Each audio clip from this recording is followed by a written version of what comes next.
I've helped e-commerce brands generate over $30 million from email marketing, and most brands are losing thousands of dollars every month because they're either doing the wrong thing or they just don't know what they should be doing. So in this video, I'm going to walk through every single strategy that we've used to help e-com brands make $30 million so that you can take those strategies and use them yourself.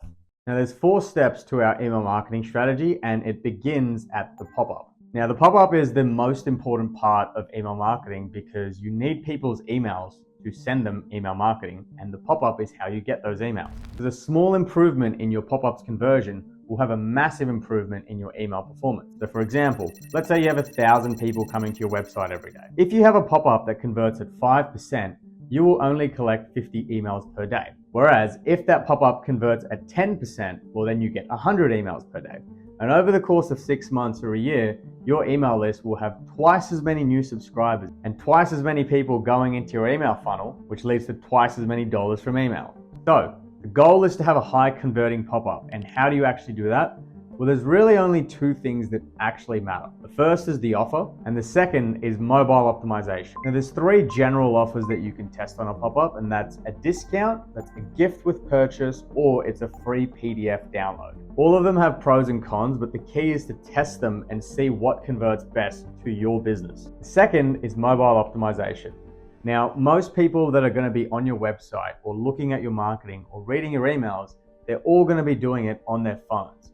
So your pop-up also has to be optimized for people's phones. The key thing here is just readability and making sure the text is big enough to be read on a phone. If you nail these 2 things, you've gotten 90% of the way to having a god-tier pop-up. Now, the second element of email marketing is flows. And these are automated emails that trigger based on a customer's actions on your website or purchase behavior. So anytime your customer does an action on your website, that data goes straight into Klaviyo, and you can trigger email automations based on that action. So what does that mean?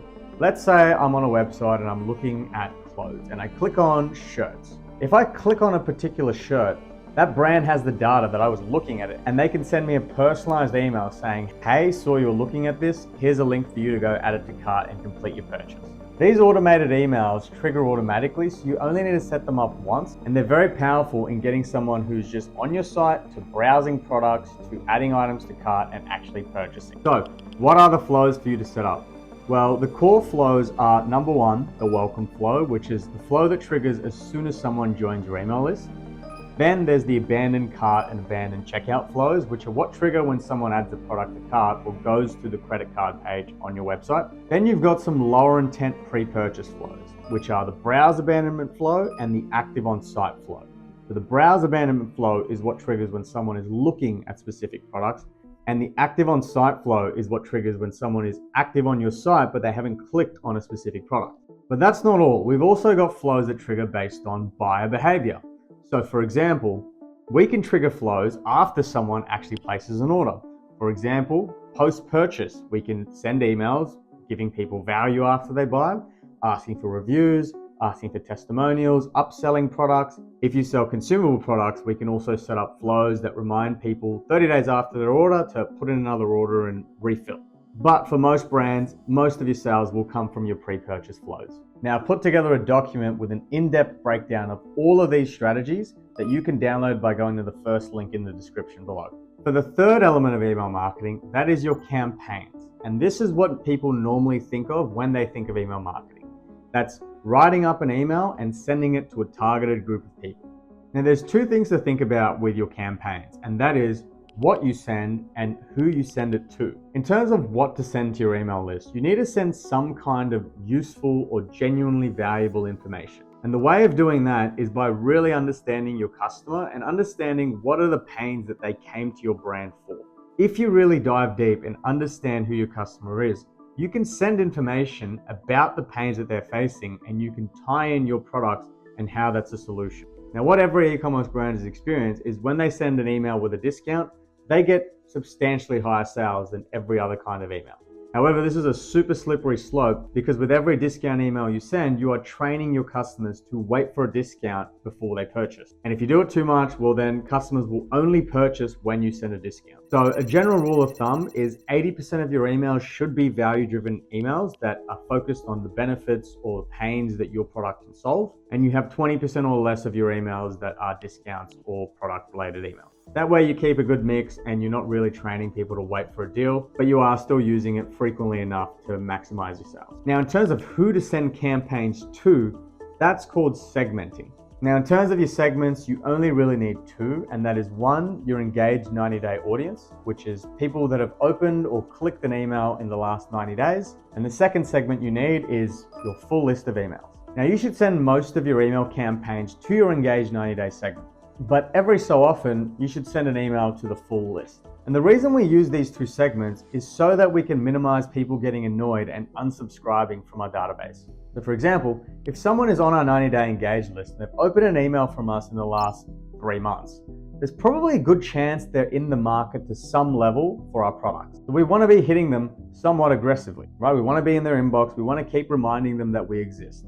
However, if they don't open an email from us in 3 months, well then they're probably out of the market and we don't need to hit them as frequently because they probably won't open the emails or they'll unsubscribe. Does that mean we send them no emails? No, we'll still hit them semi-frequently, once every 2 weeks or once every month, but we won't hit them 1 to 3 times per week because that's pretty aggressive for someone who's not in the market for our products. That way you can target everyone on your list while minimizing unsubscribes. There's also another reason we do this, and that leads us to our fourth point, which is email deliverability. Now, the key pillar of email marketing is being able to send emails that actually land in your customer's inbox and don't go to spam. That's what email deliverability is, and we need to make sure our email deliverability is healthy so that we can keep sending emails that make money. So the first step of email deliverability is actually what we did before in the previous step, and that's segmenting. If you send most of your campaigns to the engaged 90-day audience, and you only rarely send to the full list of emails, your deliverability should be healthy. However, there's a few extra steps you need to take to make sure that it is completely fine.